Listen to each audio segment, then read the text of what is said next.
আজকে আমার এটা লাস্ট ভিডিও। তার মানে আমি যে জায়গায় আছি আজকের থেকে, আর আমি যে কাম করি এই কামটা আর করব না। যেহেতু আমার ডিউটি শেষ, আমি আল্লাহ তালায় বাসায় রাখলে 6 তারিখে এই জায়গায় থেকে মেলা দিছি, বাড়ির দিকে রওনা দিমু। তো সবাই দোয়া করবেন আমি যাতে ভালো ভালো বাড়িতে যাই।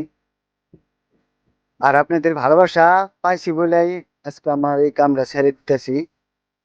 কাম রে কোনো সময় আমি ছোট করে দেখি না, কাম সবসময় বড় দেখি। আমি যত মানুষে কিছু খারাপ পায় পাই কে, কিন্তু আমি কাম রে অবহেলা করি না। এই যে দেখেন, যে মাংস দেখতেছেন, আমি প্রায় 1-1.5 বছর ধরে মাংস কাটি। হয়তো আপনাদের ভালোবাসা পাইছি বলে আজকের থেকে আর করা লাগবো না।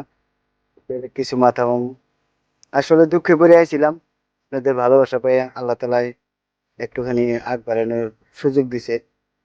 আশা করি এভাবে বরাবর সাপোর্ট করবেন, দোয়া করবেন। খোলা হাফেজ।